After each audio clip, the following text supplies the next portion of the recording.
Pak, selanjutnya untuk Bapak kan dalam sosialisasi itu saya dengar-dengar ada istilah apa namanya ya 8, 3, 4. Ya. Kira-kira itu apa sih Pak maknanya itu? Ya, baik. Jadi pembelajaran mendalam itu untuk memahami secara ringkas melalui gambar. Oh Melalui ya, gambar bulatan ya, ya, bulatan. yang disebut Ya. 8, 3, Ya, 4. jadi bulatan paling kecil di dalam itu tulisannya pembelajaran mendalam. Kemudian lingkaran di luarnya lagi itu ada 8 dimensi profil lulusan. Iya. Ada 8. Yang pertama beriman dan bertakwa kepada Tuhan Yang Maha Esa. Kemudian yang kedua kewargaan negara Indonesia. Yang ketiga berpikir dan bernalar kritis. Yang keempat kreatif. Kemudian 4 berikutnya yaitu mandiri, kolaborasi, komunikasi dan kesehatan. Jadi ada 8 dimensi profil lulusan. Itu berarti hampir mirip dengan yang apa ya? Kurikulum Merdeka ya Pak. Ya. Namun ada penambahan ya Pak ya. Kemudian lingkaran di luarnya lagi itu namanya prinsip pembelajaran. Itu yang dimaksud 3. Ya. Jadi tadi kan udah 8, kemudian 3 prinsip pembelajaran yaitu pembelajaran yang berkesadaran, bermakna dan menggembirakan. Ya. Kemudian di luarnya lagi ada lingkaran yang lebih besar lagi itu namanya pengalaman belajar. Nah, pengalaman belajar itu ada 3, yaitu memahami, kemudian mengaplikasi, dan yang ketiga merefleksi, yaitu pengalaman belajar. Nah, kemudian ada lingkaran yang paling luar, paling besar di luar. Paling besar itu namanya kerangka pembelajaran. Ya, kerangka pembelajaran ada 4. Yang pertama adalah praktik pedagogis atau metode pembelajaran guru. Kemudian yang kedua lingkungan belajar, menciptakan lingkungan belajar. Yang ketiga kemitraan belajar, dan yang keempat adalah pemanfaatan digital. Jadi itu namanya kerangka pembelajaran. Jadi kalau dari 8 berarti 8, 3, 4. 3-nya 2 kali ya Pak ya? 2 kali. 3, 3. Pertama prinsipnya ada 3, kemudian pengalamannya ada 3. Ada 3, terus ya 4-nya 1 ya Pak ya? 1. Oke. 8, 3, 3, 4. Bapak, penerapan di SMA Negeri 8 ini apakah teman-teman sudah melakukan berapa persen kira-kira Pak? Ya, jadi untuk menjawab itu kita melihatnya dari sisi yang mana, misalnya dimensi profil lulusan atau prinsipnya, pengalamannya atau kerangkanya kan gitu ya. Kalau kita lihat dari dimensi profil lulusan, setiap guru ketika membuat rencana pembelajaran kan selalu ada pertanyaan di situ. 8 profil lulusan itu yang mana yang mau ditingkatkan? Gitu. Contohnya? Ya. Kalau dia milih yang lulusan apa misalnya Pak? Ya misalnya kesehatan gitu. Misalnya kesehatan yang satu diantaranya. Jadi dalam rencana pembelajaran itu boleh lebih dari 1 DPL atau dimensi profil lulusan. Boleh lebih dari 1. Misalnya kesehatan dan kreativitas gitu ya. Kesehatan kreativitas. Nah, nanti pembelajaran bahasa Inggris misalnya gitu ya. Kalau tujuannya kesehatan, nah nanti ketika dalam proses pembelajaran anak-anak diminta menunjukkan ciri hidup sehat, misalnya membawa tumbler, membawa bekal makanan ya. Nah, kemudian kreativitasnya gimana? Kreativitasnya nanti dilihat dari tumblernya itu modelnya macam-macam gitu ya. Kemudian makanannya sehat dan bermacam-macam. Nah, jadi itu satu diantara proses pembelajaran yang mengacu kepada DPL kesehatan dan kreativitas. Nah, guru sudah mulai. Kalau dalam bahasa Inggris itu yang diambil apanya Pak dari mengacu kesehatan tadi ya? Apakah ada keterkaitan dalam pembelajaran bahasa Inggris? Oke, itu misalnya tadi. Ya, contohnya maksudnya. Ya, saya belum tahu CP-nya apa gitu ya. Oh, gitu. Itu bisa dikaitkan seperti itu. Jadi CP yang ada di bahasa Inggris itu harus mengacu semua ke 8 dimensi profil lulusan tadi. Yang mana yang cocok gitu ya. Kalau misalnya waktu itu misalnya CP-nya tentang kaitannya dengan tax report. Ya tax report. Nah, reportnya tentang apa? Kan bisa reportnya tentang kesehatan. Kan gitu ya. Reportnya tentang kesehatan. Atau makanan sehat. Makanan sehat. Kan bisa. Gitu. Walaupun itu tax reportnya belum sesuai atau katakanlah nggak sesuai dengan CP, bagaimana? Apakah itu boleh? Ya sekarang kita mengajarkan harus CP dulu ya. Oh ya. Harus CP dulu. CP-nya ini. Tapi setelah CP-nya ditentukan, kita dari 8 DPL tadi kira mana yang sesuai, kan tinggal pilih saja. Oh gitu. Harus disesuaikan. Harus sesuai ya. Ujungnya harus 8 tadi. Gitu. Oh iya. Apapun CP-nya. Apapun CP-nya harus mengarah ke satu atau beberapa dari 8 tadi. Tapi untuk mencapai CP tersebut bisa melakukan berbagai kreativitas dan nalar yang kritis agar pencapaian CP tersebut berkualitas. Ya kan Pak? Oke, setuju sekali. Kemudian kalau untuk mengenai apa itu Pak namanya pengalaman belajar yang melibatkan digital itu bagaimana? Ya, baik. Jadi pengalaman belajar sendiri kan ada 3, itu memahami, mengaplikasi, dan merefleksi. Kalau digital tadi itu namanya kerangka pembelajaran. Oh iya, kerangka pembelajaran.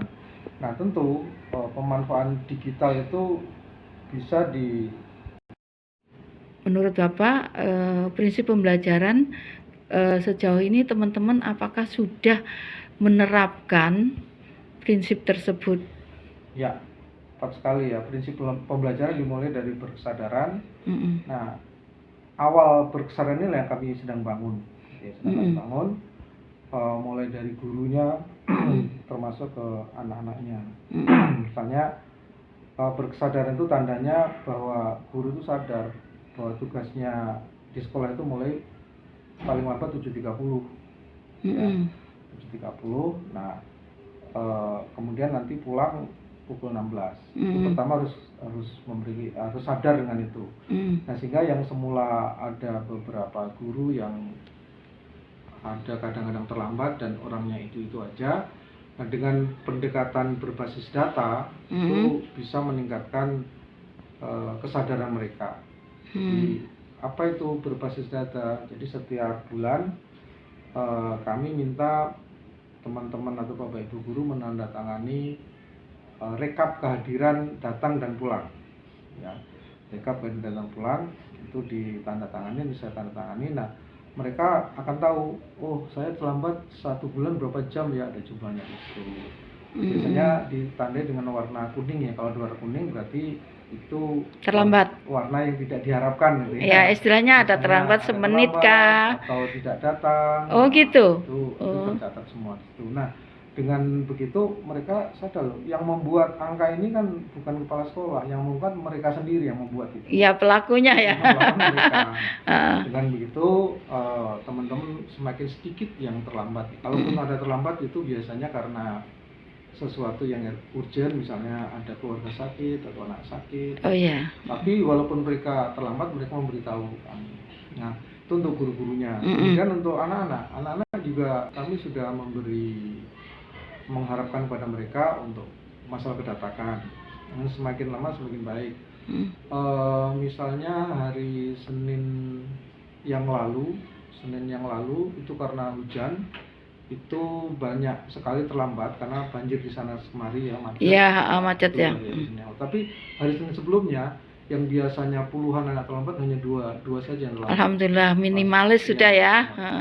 Itu berkesadaran. Nah, jadi semua kita harus sadar, termasuk tata usaha juga. Tata usaha itu harus sadar bahwa kita ini diberi tugas, diberi gaji banyak, gajinya banyak dibanding dulu banyak. Ayo kita sadari, kita syukuri untuk bekerja dengan sebaik-baiknya. Kemudian yang berikutnya, yang kedua, prinsipnya bermakna. Ya, bermakna. Mari Bapak Ibu, teman-teman semua, kalau pembelajaran itu harus bermakna. Bermakna itu bagaimana?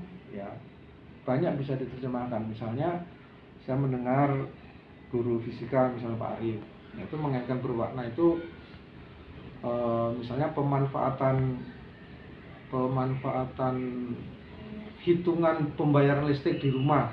Nah, jadi anak diberi tugas, nak, nanti tolong pulang tanya sama ibu bapak bayar listriknya bulan ini berapa atau bulan lalu berapa. Nah, itu kan betul-betul nyata gitu ya, bukan dongeng gitu ya. Nah, terus guru bahasa Indonesia mengajarkan teks report, report mungkin ya, itu tentang makanan tradisional ya.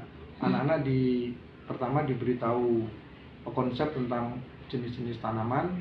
Nak, coba cari tahu makanan yang namanya ubi itu yang mana, makanan sukun itu mana gitu.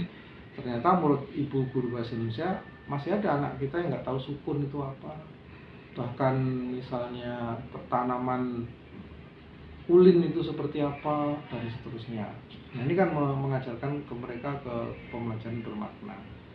Nah, dan masih banyak contoh-contoh lain, dan guru mengajak keluar dari kelas supaya konteksnya dapat gitu ya. Ya misalnya biasanya yang sering saya lihat itu di gazebo depan gitu, macam-macam kegiatan.